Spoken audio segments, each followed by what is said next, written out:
Hey gang, Westbuck here, Drag Illustrated Magazine, checking in for the second ever episode of our brand new Shop Talk series. We're super excited about this. I was literally just prefacing our guests with the genesis of this new endeavor. And it's really, I say this a lot, but I mean it. It's not what you do, it's why you do it. Drag racing, this community is full of really, really passionate, dedicated, hardcore men and women. And it's a group of people that can sniff out a brother or sister in arms in a hot minute. And I think it's important that we here at DI do what we can to share the stories of the many people that we're blessed to get to work with on a daily basis and operate in the orbit of out at the drag strip. So anyways, we're very excited about it. And this is going to be an especially fun one for a multitude of reasons. Oh my goodness, because super newsworthy, leading the charts across the board in a multitude of different sanctions and series, setting records, breaking hearts, doing all the things that any manufacturer in our sport is trying to do. But I've also got some history with these cats. I'm a Missouri boy in this Kansas City-based business. So anyways, without any further ado, I'd like to introduce you guys to Walt Sip, lead at the, I guess he gave me 7 different job titles. So I'm going to go with leading the charge for the technical services department at ProCharger, and a dear friend of mine, Kyle Fickler, the director of business development at ProCharger. What's going on, guys? You doing well? What's the weather like this week? What is it nice yet out there? Yeah, it's good. It's not in the hundreds yet, so that's always good. The sun's shining, so I'll take it. Wes, you get some of those.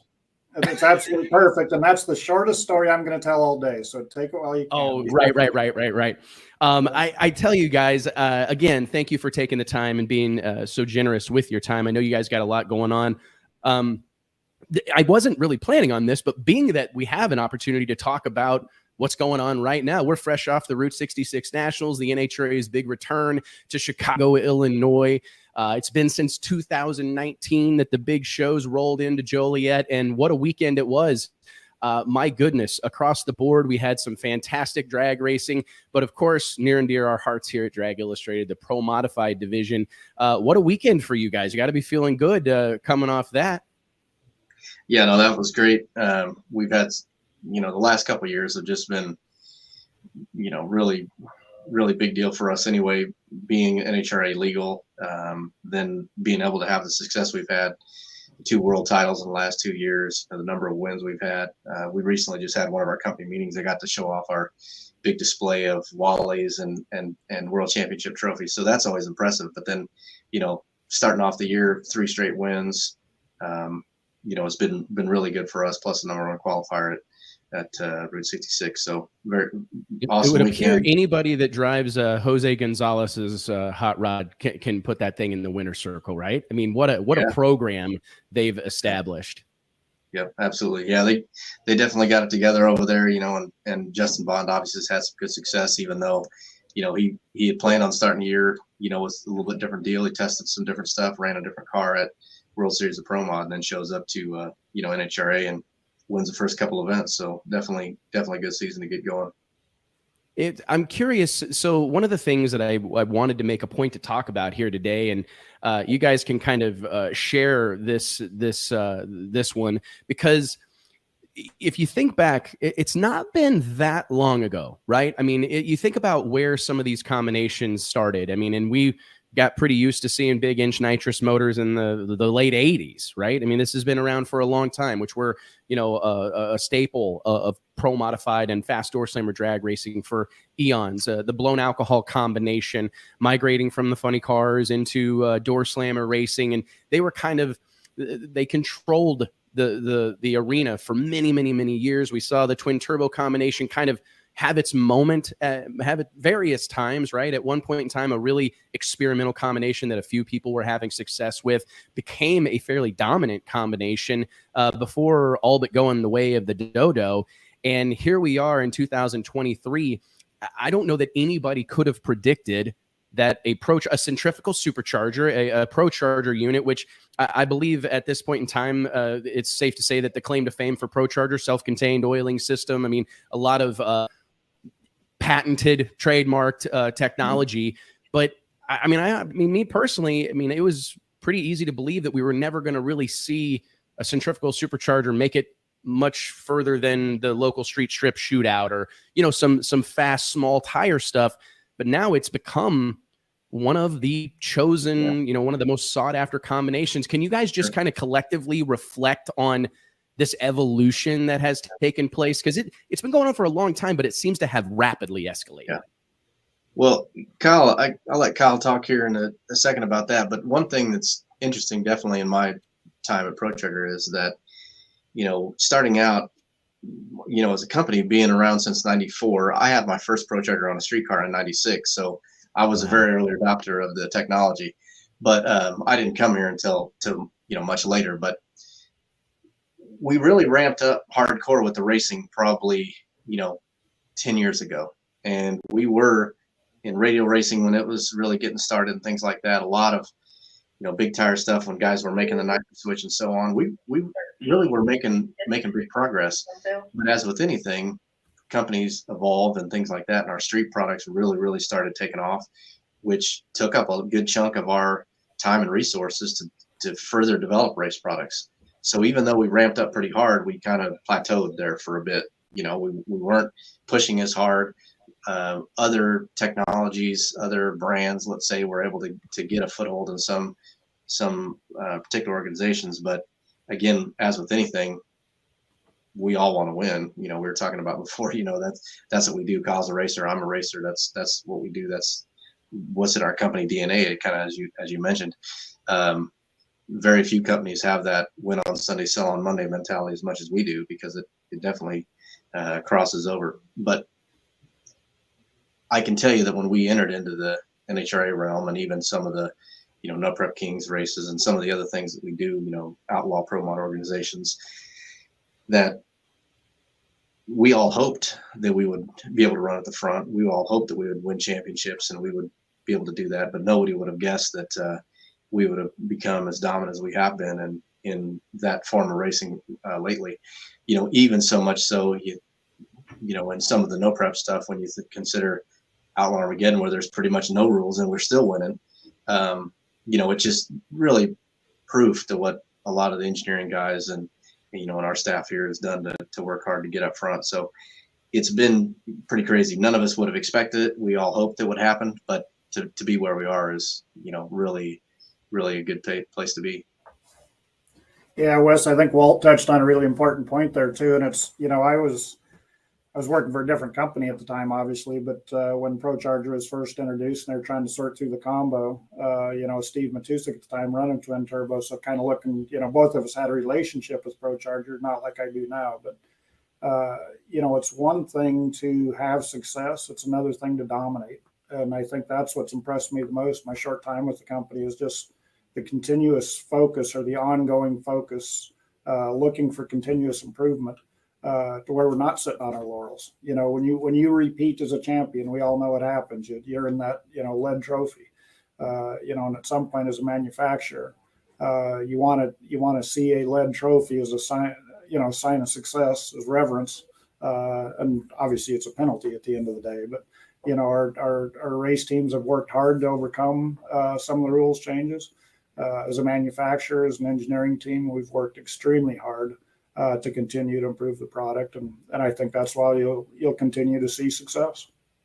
Do you think that there's a couple of things that you guys gave me some, and I appreciate this. I always love a softball when you guys kind of lob one up for me, so keep that in mind. But no, I'm just joking. But there is an interesting thing. A couple of things. Was there ever a lack of belief? I'm just curious. We're all humans, right? And you start to wonder, man,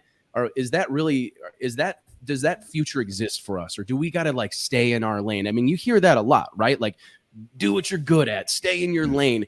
And I do find it interesting because considering all the success that you've had in the automotive aftermarket, making bolt-on kits for Camaros, Mustangs, Corvettes, the list goes on, right?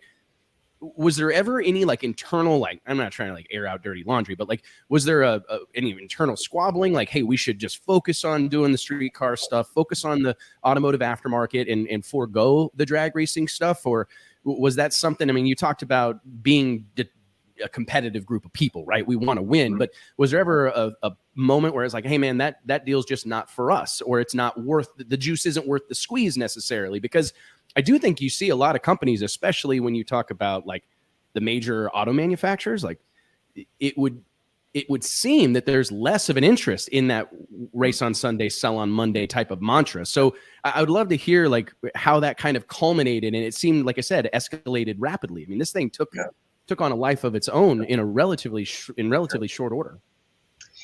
I don't think that there was ever a belief internally that we couldn't get there. We have an incredible staff, of people that not only work on our automotive side, the ProCharger brand, but on the Interverse side, some of the technologies that we have there was never really a belief. It was more so, when can we get back there? When can we get to it? Not should we, can we, whatever. It's when can we, because we knew it. I mean, you had mentioned, stuff that, Mickey was doing, back in the day earlier. We still have some of the crazy supercharger, Frankenstein type, units that we had Mickey testing that nobody really knew about. We still have some of them in our entryway here, just so that we can look at it and kind of remember what those times were like. So we always believed that we could get back there. It was more of, when can we, than more so than anything. And not only when can we, but absolutely it's a strong seller. I mean, the fact that you can have a 4,000 horsepower or more than 4,000 horsepower racer, that a customer can have that relation with, like, hey, I've got a 400 horsepower street car, but this is the same stuff that these guys are using. Same thing. That's a big deal. That's really where the NHRA thing has been really good for us, is because Pro Mod in general is that, when you show up at a race and you have a ProCharger, a brand that you can go out and purchase for your own vehicle, that truck that you drove to the racetrack to watch those guys go down the strip, when you can go buy the same basic technology they have and put on your vehicle, that's different than any other brand of forced induction. Because whether it's nitrous, turbo, root, screw, whatever, you're not always going to be able to go buy that for your 2023 GMC pickup that you drove to the racetrack, but you can with us. So that's a huge deal. Have you felt that from the market? Like, because I've wondered if that translated, because I see that, but I'm pretty hardcore, right? But like, does that translate? Do you guys see that impacting? I mean, is there like, do you see that influencing sales? Do you hear that from customers that they're like enticed by the fact that Justin Bond or, Jose Gonzalez or whomever else, any of these PDRA or NMCA, it's like I said, ProCharger has become the choice for a whole lot of folks. Is that influential on the street car side? I think it absolutely is, but and I see it a little bit different in the regard that, now we have 50 state legal systems that make 750 flywheel horsepower, but they're 50 state legal, and that's the key. So, as well as anybody, that the most difficult car to build is not a street car or race car, it's a dual purpose car, and it wasn't that long ago that a dual purpose car, 750 horse was a Target, right? That was a legitimate dual purpose car. Now it's so easy to make 1,000 horsepower, 1,200 horsepower, 1,500 horsepower.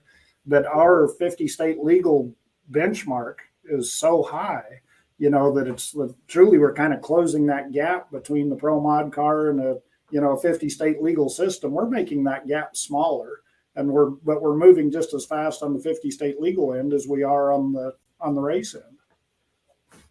Yeah, and that's super important, because again, you don't want to, if a racing organization's on the Western swing, so to speak, you don't want to alienate those customers. Be like, well, that's great, everybody else can have it, but we can't, or wherever. There's so many states now. I think, we talked about the other day, 16 or 18 states to have some sort of emissions compliance. That obviously is narrowing your window of sales, unless you have the ability to do, 50 state compliant kits, which absolutely translates, because again, not everybody can afford or want to have, those big race car budgets, and they don't have those big race car dreams, but they still want to be able to relate, when they show up to the racetrack. One of the things that I found there's a couple of things there. A is, you're so right, Kyle. Like, I think about this a lot. What it meant, like trying to make 500, 600, 700 horsepower not that long ago was like open headers, race gas, Dominator. You know what I mean? Like a completely impossible manual brakes, like no creature comforts whatsoever. That was like a fast street car in my day. And I'm like, I mean, I fancy myself a young guy, but I don't know if I still qualify or not. But I mean, in the early 2000s, I mean, if you had a 10-second car, it was rowdy. Like it was impressive that it ran good, but you were sacrificing a lot, to achieve that level of performance. Do you guys ever like scratch your head the same way I do? I mean, I go to some of these like streetcar takeover events and I'm just blown away by the performance of the modern muscle car. I mean, it really is shocking to me. Yeah. Well, I think for me personally, my experience, going back to my P600B on my 89 LX back in '96, that it was a 400 horsepower street car, and there wasn't much around up north where I'm at that people could touch it. And it was still such new technology. Most people didn't even know, you could lie to them and tell them it was your loud Ford power steering pump that was making the noise, not a supercharger, like you could get away with it. But, it's come full circle because I'm building a little 85 Capri for my son. It's heads, cam, headers, it's going to be his daily. And if it makes, 325 horsepower, it'll be something. But then you think about, a Toyota Tacoma that we just wrapped up for one of our customers. I mean, it's a Toyota Tacoma and it makes, 100 more horsepower than the Fox body that I'm building for my son, that's almost embarrassing to a certain extent, when you think about it that way. But yeah, I mean, how it's progressed, when you daily drive like legit,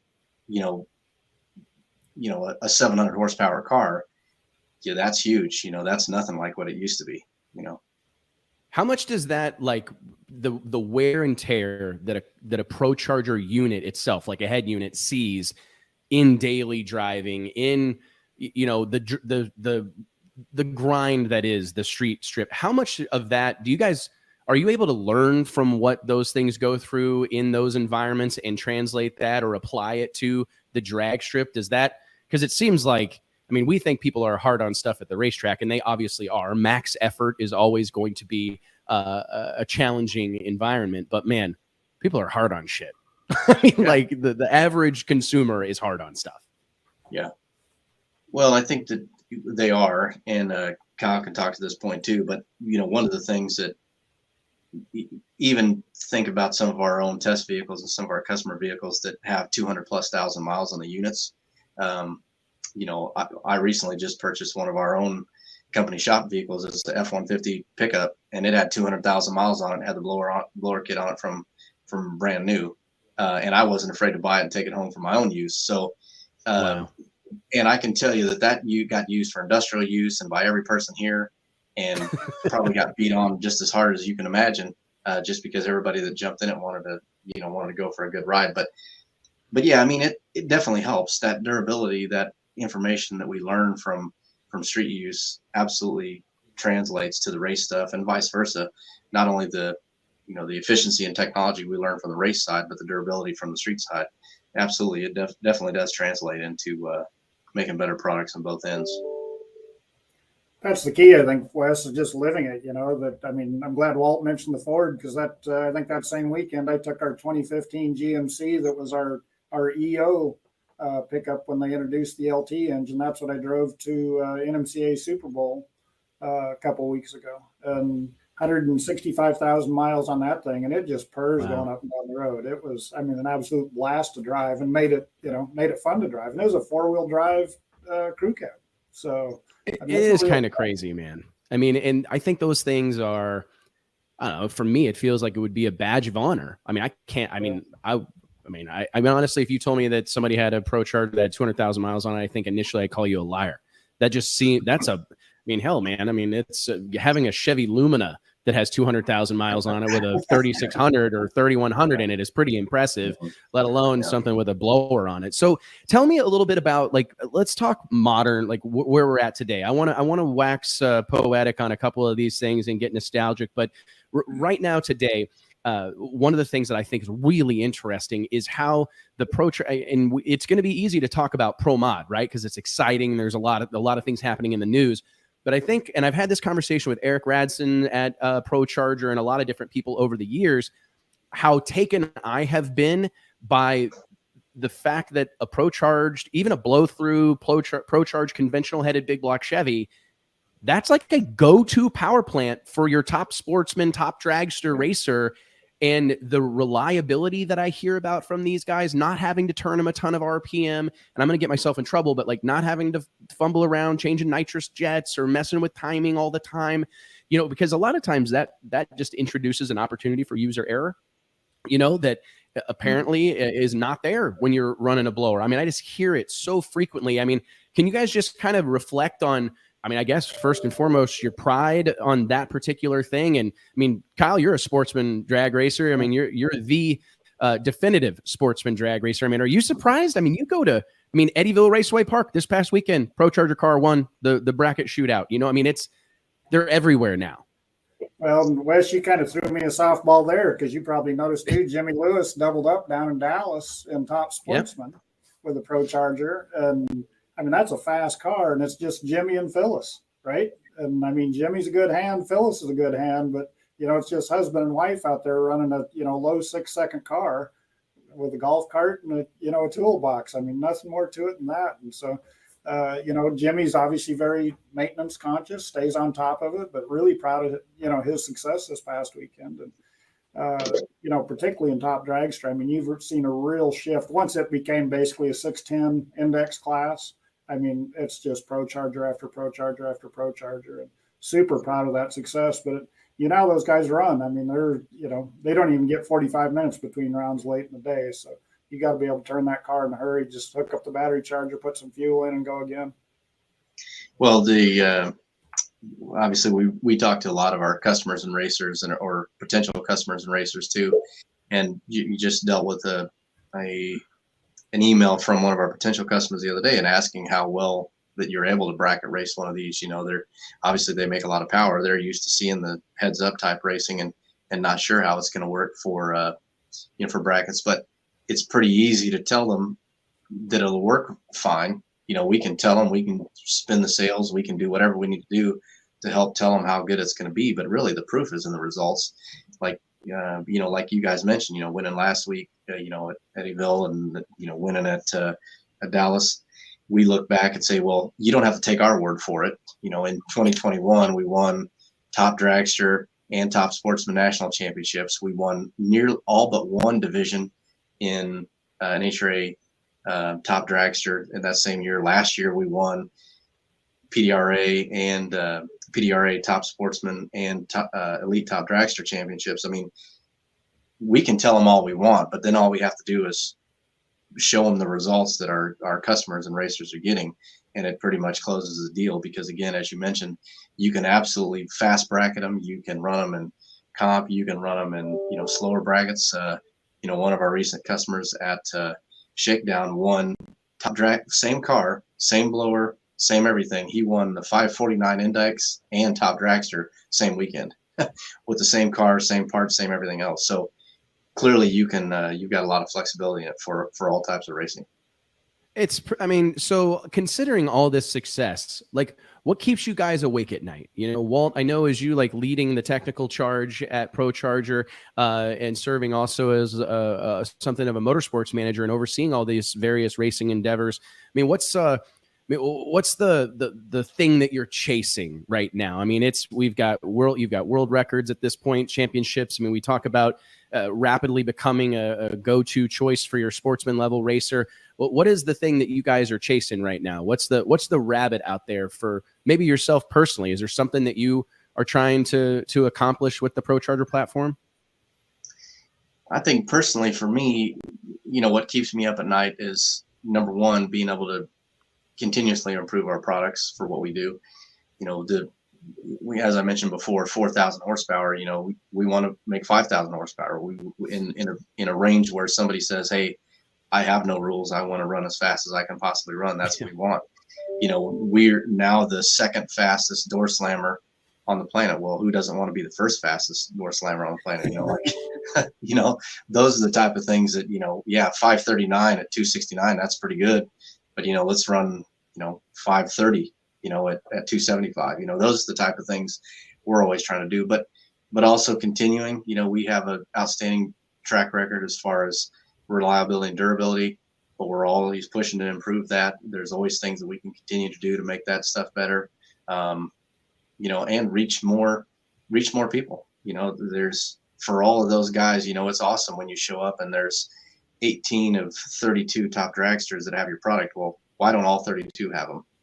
Or, when we leave out here and I'm going home, thinking about it from the street side, I show up at the four-way intersection. I look across and there's a GMC truck, there's a Mustang, there's a Camaro. Why don't all those have ProChargers on them? Like, how can we reach those people? That's, at the end of the day, that's really what we're trying to do. This is exciting field. And like I said, even though, in 16 years of being here, but, more than 20 years of being involved in this stuff, 20 years of force induction and pretty much my whole life in performance, that's what we do. That's what we live, and we want to give it to the masses. Yeah, Wes, Walt nailed that. And it, for me, never satisfied is one thing, but the thing that scares me the most, and after 30 plus years in motorsports, this might surprise you a little bit, but it's the 50 state legal program and how strong that is. As you know, I'll transition into a role here at SEMA in the coming months. And my focus for the next 2 years with my SEMA hat on is going to have to be the EPA and CARB. And I say that to the extent that I want my daughter to be able to race a ProCharge top dragster or have a ProCharge, C4, C5, C6, C7, C8, whatever she wants when she's my age. And that isn't going to happen if we don't take care of that side of the house too. So yeah, I'm a motorsports guy, but this 50 state legal program, and honestly, I didn't know how strong it was till the SEMA show. But our history with the company starts. My wife used to do patent work for ProCharger back in the late 90s. And, Aeromotive always had a relationship with ProCharger. I've always felt this connection, but I had no idea till the SEMA show this year, entirely my fault, but how strong the 50 state legal program is here and how important that is, not just to the future of this company, but the whole dang industry. Because there needs to be companies like ProCharger that have their necks stuck out and aren't just solely focused on 50 state legal either. That's what makes the combination of motorsports and 50 state legal so strong, is we're fighting it on two fronts, and we're obviously not backing down. I'm curious. I want to talk about like some hardcore, like you're reminding me of what Eric Dillard did in that Q80 Camaro in Bradenton. We've got to talk about that at length here momentarily. And I got a couple questions for you, Walt, but let's touch on this. This is something that we've saw it internally here at Drag Illustrated is people are, I feel very sensitive to like this RPM Act, anything we post about SEMA's efforts to combat government overreach on dragillustrated.com, on the pages of our magazine, the print magazine, on our social media. All that stuff gets crazy traction. And maybe we've got an opportunity right here. How tough a fight are we fighting right now, Kyle, when it comes to, that aforementioned government overreach? How serious of a situation are we facing as a sport and as a community? Yeah, as an industry, we've never faced anything like it. And I'm going to date myself here a little bit, but I thought when, they started requiring mufflers at PIR, at Portland International Raceway, back in the late 70s and early 80s, I thought that was going to end everything. And then, of course, when NHRA mandated mufflers and Supercomp and Supergas, I thought the end of the world was near. But we have no idea what we're up against now. And it's not just political. It's layers and layers deep at the federal and state level. And I say that in the sense that it's bureaucratic. It's built into the system. And, at times, I'm not even sure if we know who the enemy is. And I say enemy, I use that word as intended. There are people that we're not even aware of that are on the opposite side, if you will. And it's going to take a concerted effort at every level, the enthusiast level, manufacturer level, distribution level. We're all in this together. And it's not just performance parts. If you're an equestrian guy or if you're a bass fisherman or something like that, you're not going to put wheels and tires and bumpers and trim kits and stuff like that on your vehicle. You're far less likely to do it if you can't enhance the performance side as well. And we know those companies that, yeah, they may not sell performance parts, but, you know, if we can't sell superchargers, if you're a tuning company and can't sell a tune, or an exhaust company and can't sell a catback system, parts from bumper to bumper, sales will decline if we can't, maintain this ecosystem we have that, frankly, we all enjoy right now. And Walt, mentioned Walt is your typical type A personality. I mean, and we need more of that for the simple fact that success down the road for the industry will be maintaining what we have today. I mean, we can hope for more, but if we can just maintain what we have today, that's a victory. That's a huge victory. I appreciate the insight because, like I said, I feel like it's something that we're all very sensitive to, but there's really not a tremendous amount of like real understanding. Cause like sometimes it's this nameless, faceless enemy, right? That you don't even really know what to do, who to yell at, I mean, we can all write letters and send emails and sign petitions and whatnot, but it really is hard to like wrap your head around. I mean, I remember seeing a news article just a few weeks ago with, and this is no surprise, like some California politician talking about how, aftermarket exhaust systems are designed to do nothing more than scare and intimidate people. And I'm like, wait, what? You know what I mean? Like, that's never even crossed my mind. Like, I never ever bought a set of mufflers or a catback exhaust system or a set of headers going, man, this is going to really intimidate people. You know what I mean? Like, it's just such it's an interesting thing. And I appreciate your insight on it, Kyle, because I think people need to know about it. The other thing to mention that is that for a long time, and, Kyle put me on Front Street there for a minute with, type A personality. But, I'm one of those kind of people that always was like, well, it's only California we have to worry about. Well, California is, 6th or 7th largest economy in the world. Take it if it was own country. So, so if you think about it from that point, obviously it's a big deal. But it's more than that because, as I mentioned, 16 or 17 states now are adopting some sort of that same regulation, which is huge because somebody could buy something and not even know what the rules are in their state. They think they're, everything's good. And then they buy a kit or an exhaust or whatever. And then, oh, by the way, you can't run that here, because nobody told them. And then you think about it from a worldwide standpoint. A lot of our 50 state legal kits we sell into other countries, Europe and so on, have those same requirements. It has to have a factory air box. It has to have all the emissions stuff still functioning. So it's really worldwide for our industry, not just for all the people who used to think it was only California. That's definitely not the way it is anymore. No, I mean, and I'm guilty of that. For the longest time, I would have told you like, we don't got to worry about those things. We live in the Midwest, you know what I mean? Or we live in Texas, but it's coming at us from all sides. Let's talk about something you mentioned there, Walt, that I think is fun. It is crazy. I mean, one thing that I want to point to, and I want to get them on some of the guys from Fuel Tech on this very show to talk about it. But like, it seems like every time I open my eyes, I see another door car on the hub dyno at Fuel Tech making 40 million horsepower. It's crazy, some of the stuff that's being accomplished right now.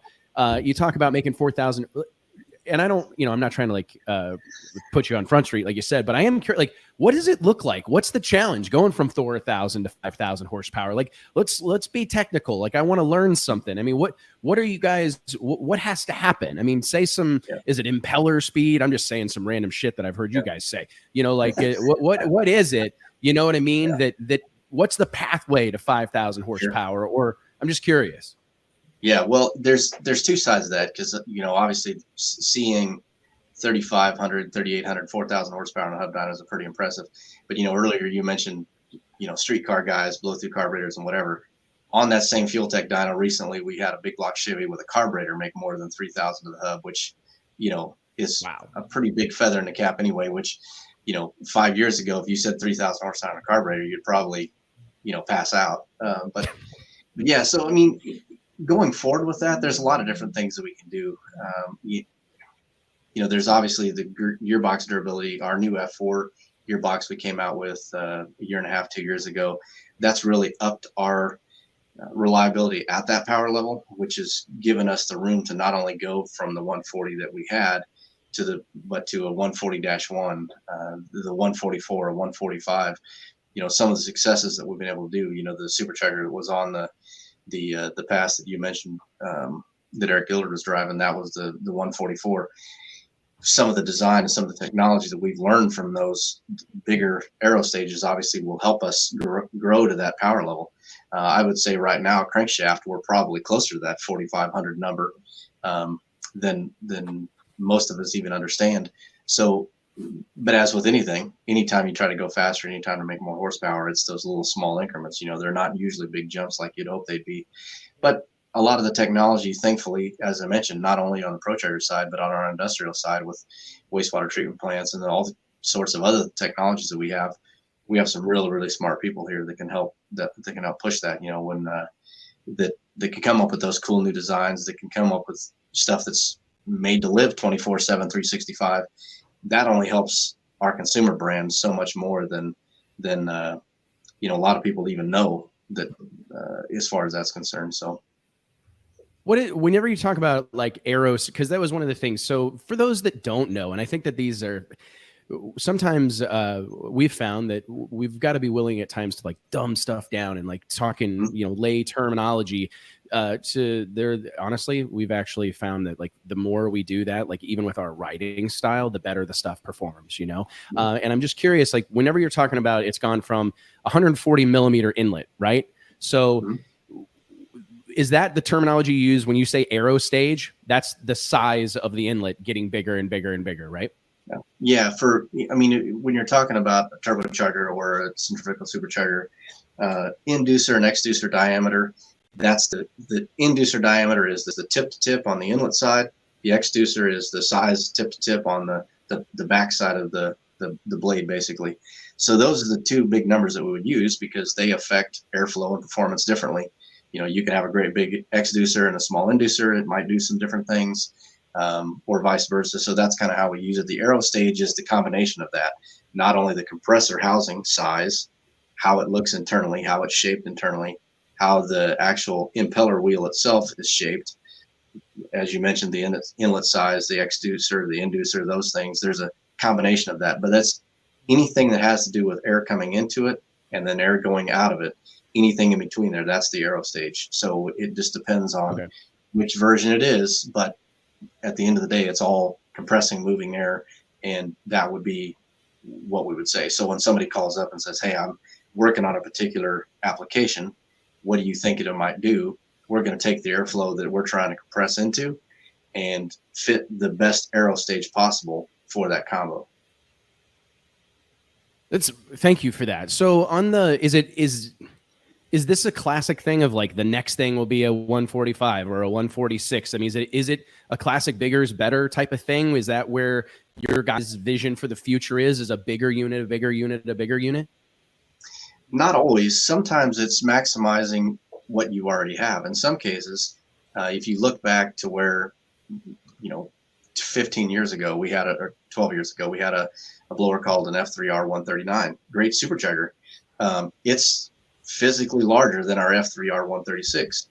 However, the 136 makes more power. So as we learn with technology and, just smarter and smarter people and things, racers getting better and so on, we learn that not always bigger is better. In some cases, you've got to move X amount of airflow. That's the reason I brought it up is because I think there's just like a relatable story. As I had a situation, and this was a real learning experience for me. As you guys may or may not know, the first iteration of the World Series of Pro Mod took place out in Denver, Colorado at Vandermeer Speedway, which, at altitude, 10,000 feet of elevation, mile high, right? All these things, it was a real challenge to create even the illusion of parity amongst all these different pro modified engine combinations. And one of the things that I kind of learned out there was my initial answer to specifically the Roots supercharged guys was, spin them more. I'll just give you more overdrive. You know, and it was funny because, initially a couple of and I don't mean to call anybody out here, but like some of the lower rung teams, they're like, okay, cool, that'll make sense. But you start talking to some of the, the teams that were running Mike Janis stuff, running Chuck Ford stuff, running Al Billis stuff. They're all like, oh, the blowers lose efficiency. Like they become inefficiency. The heat outweighs the, so are there some of those similar because I think my answer back then was, I want to believe the rule for the class at the time was 14.5 or 16% overdrive. And I was like, oh, everybody can spin them 20 over. And they're like, no, the blowers are no good at 20. Like we've spent all this time and energy, all this time on the dyno and all this time testing, making them efficient and make big power at 14.5. It's not as easy as just speeding them up, Wes. So do you guys fight some of those similar battles? Yeah, for sure. I mean, take NHRA Pro Mod rules, for example, is a really good example of where this comes down to. When we first came on the scene in NHRA Pro Mod, we had if you ran a F3X 140 supercharger, the legal sealed gear ratio was a 1.40. That was great. Those guys would run the engines up to about 9,100 to make the blower work at best, at max engine RPM and max blower speed. Well, as racers do, they get faster, things happen, rules have to be made, rules changes have to be made, and so on to fix parity. Well, you guys, let's be honest. I think you guys set the world record at the first race. Yeah. Right? Yeah.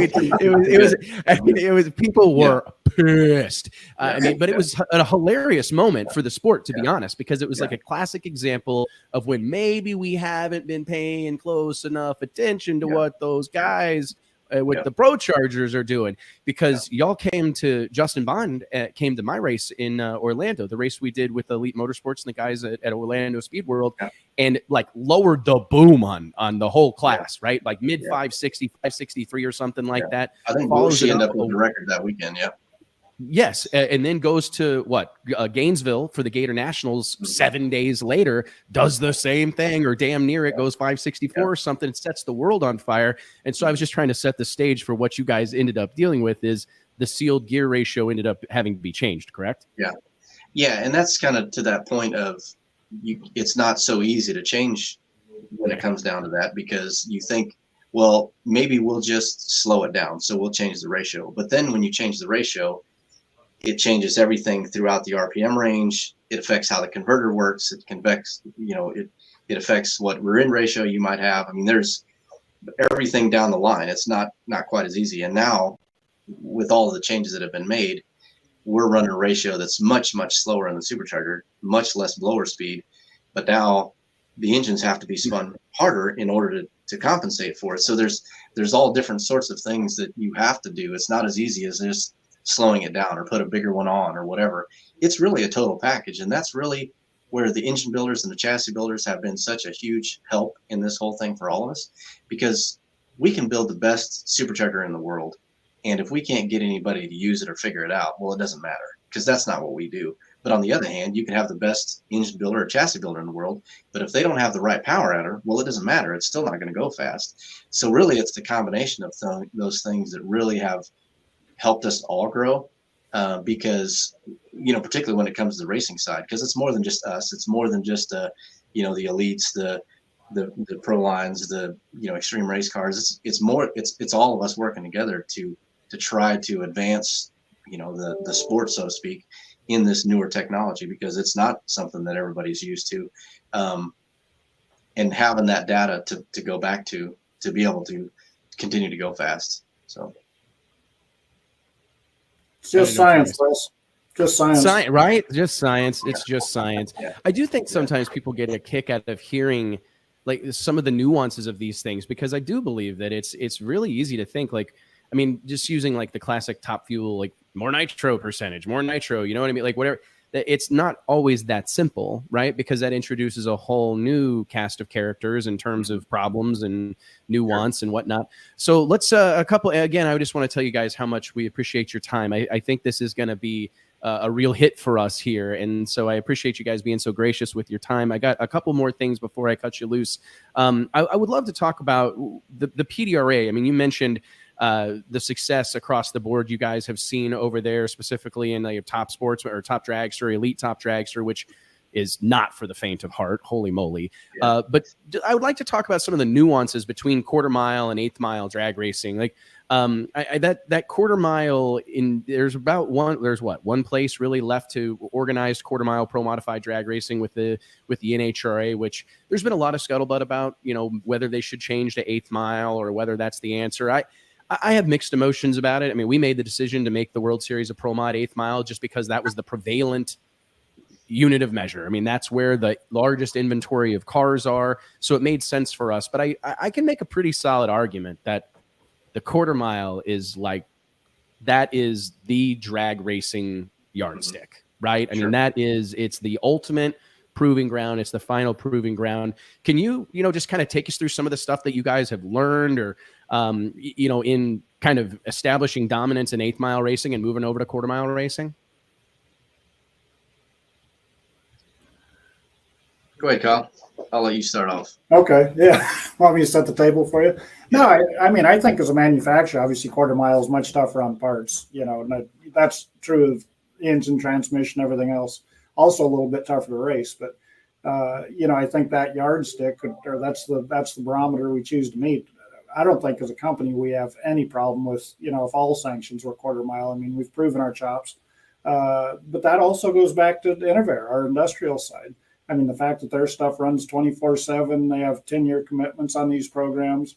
That helps us in terms of understanding the dynamics of these blowers. And so I'm more confident that, you still see some of our stuff on Bonneville and places like that. So yeah.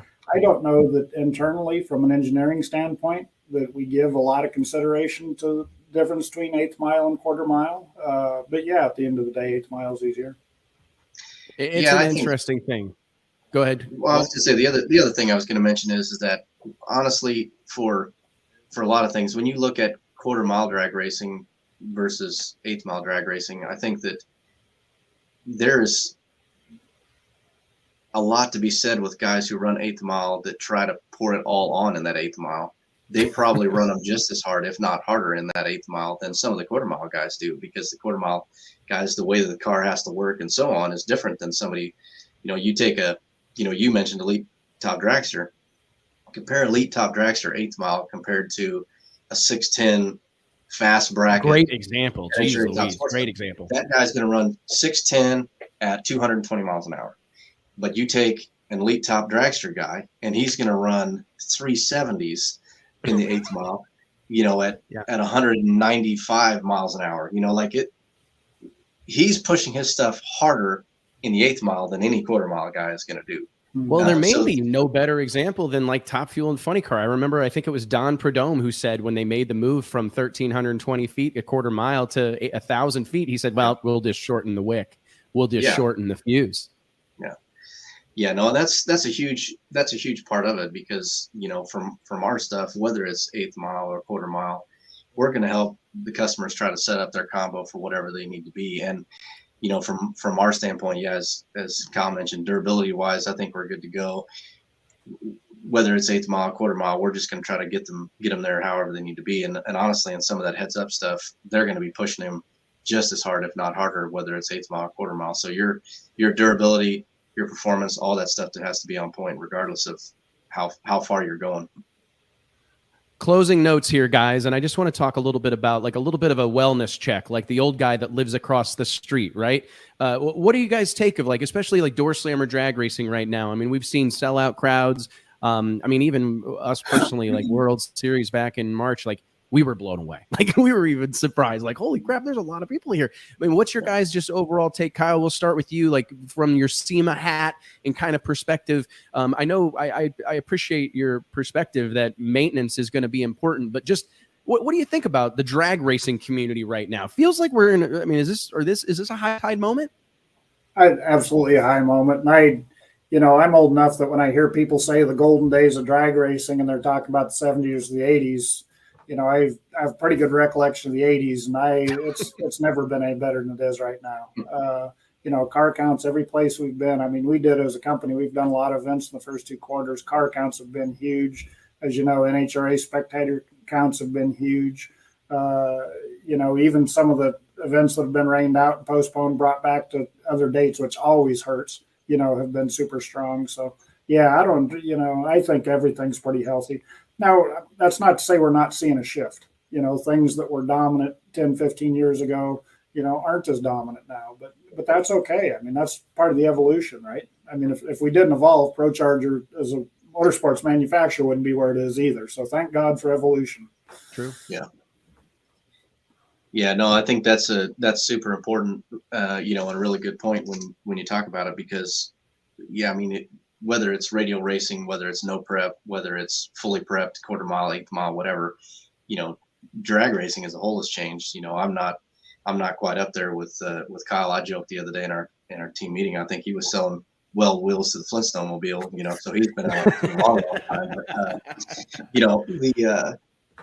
But I think for me, I mean, I've been at my whole life, I grew up doing, classic car and parts, salvage restoration stuff. My dad raced, we raced Division 5, back in the day. Used to always go to the Summer Nationals. It was at KCIR back in the day. Used to race at Lawrence Drag Strip when it was, still alive and kicking, so that's pretty much same deal. I kind of remember those times and think about it fondly, but it's changed a lot. It was slick tire racing. That's all there was. It was pretty much quarter mile everywhere, except if you went to Lawrence, because if you drove quarter mile in Lawrence, you'd be in somebody's yard. But that's pretty much what it was like. And that evolution of racing, the changes that it's gone through, has opened the door for more people at the end of the day, whether it's prep, no prep, radial, whatever. A lot of those things that have come back, some of the smaller races that promoters have been putting on, whether it's, no prep or low prep or whatever you want to call it, those have brought out a lot of cars that were fast back in the day that got passed up by technology and now have made a comeback. So you're bringing back cars that you haven't seen in 20 years because now they're relevant again, which is helpful, because that is what's helped grow the sport in general, because there's more places for people to race, more opportunities, more places for people to be competitive and have a cool, fast, fun car and not feel like they're getting run over. That's great for everybody in all areas of the industry. Really doesn't matter what you make, what race car part you make. It's important for everyone. I agree, man. I mean, I told Swin this the other day, that I think that this new era, low prep, no prep, whatever you want to call it, there's a part of that I think is interesting. Obviously, the track, the condition of the track is a leveler of the playing field of sorts. But I also think it's impactful that those damn scoreboards aren't on. As big of a fan as I am of scoreboards, I do think that there is value to our industry the more no clocks or win light only type of racing there is, because you don't have to go you don't have to go demonstrate to everybody that your stuff's a half-tenth off the pace. You know what I mean? Like, you can go out there and be guilty by association. You're running big tire, just like the local celebrity, or just like the guy that was on one episode of Street Outlaws or whatever. And you don't have to have the latest, greatest thing. And the other part of that, to your point about radial racing and all this stuff, no prep, I think we're in the age of like the multi-purpose door car. It's kind of like a street strip car. One of the best examples is one of your customers, Jason Lee. What they've established, Eric Gustafson, Jason Lee, what they've done, being able to switch that Camaro back and forth from radials and no wheelie bars to big tires and bars and not suck. I mean, be a threat, win championships, be dominant. I think is really impressive. And there's never really been anything like that in drag racing. I mean, you couldn't build a car 110-inch wheelbase like pro stock car and go run some pro mod races when you felt like it, right? Or go run some outlaw shootouts when you felt like it. You had to be very specific to a certain class. And we're in this new age of where you can call up a plethora of chassis builders and build yourself what kind of constitutes a pro mod car. And you can run that thing in a gazillion different sanctions and series. You can put street tires on it. I call them aqua treads, put the radials on it and go do that dance. You can swing the 4-link bar and, go run a no prep deal. I mean, it's a really interesting time. I feel like we're lucky to be a part of it, honestly. Yeah, no, for sure. Well, you mentioned those old cars, cars that were retired pro stock cars are making making a comeback as no prep cars these days, because they're not bad for that. You're not those things were sitting on projects. Can't afford to go buy a brand new, Pro Mod chassis to do it, but they can pull something out of the garage they've had in there for a long time and do it. So. I agree, man. It's an exciting time. Well, hey guys, thank you so much. I really genuinely appreciate it. I hope you enjoyed yourself. It's always nice to talk a little shop with some guys, some brothers in arms. So where will I see you guys next? Touch us, give us a little update on where we're headed next. I know you're fresh off Chicago. Do you go to all the NHRA races, Walt? No, we do. Usually what we try to do is we start with most of the series that we support and races we support. We usually like to help try to kick them off at the beginning of the season. And then usually we like to be there at the end to kiss babies, hold big checks, win championships, things like that. That's right. Middle of the season, we're usually here trying to keep people, racing. That's kind of our 100%. deal. So we had Cliff, our engineering director, he was at Chicago last weekend. So we'll be there as necessary. We've got some other series. Kyle will be joining the No Prep Kings opener here coming up soon in the next 10 days or so. Other than that, we'll be out and about at multiple different races. We support Midwest Drag Racing Series and a few others, so we have guys going to all of them. Our motorsports team is large. I feel like we've got a good group of guys between Kyle, myself, and several of us here. We try to have several faces at multiple different racing events and outdoor events. So they'll see somebody from ProCharger at pretty much everything over the summertime. I typically do. Kyle, are you going to your first ever NPK race, or have you been to one before? First ever. Yeah, my first ever. And I was here when the Street Outlaws ran at Heartland, but gosh, that was a long time ago. So looking forward to a little NPK. Well, I am going to expect a report from you. You have a perspective that I respect, a set of eyes that I respect, and I would love to connect on the other side of NPK's the beginning of their 6th season. Hard to believe, out at National Trails Raceway in Columbus, Ohio. So let me know what you think of that, man. I think you'll be pleasantly surprised. A really, really high energy, more competitive than you think environment. Guys, thanks a bunch. I'll see you at the drag strip. All right. Thanks, guys. Appreciate the opportunity. Absolutely.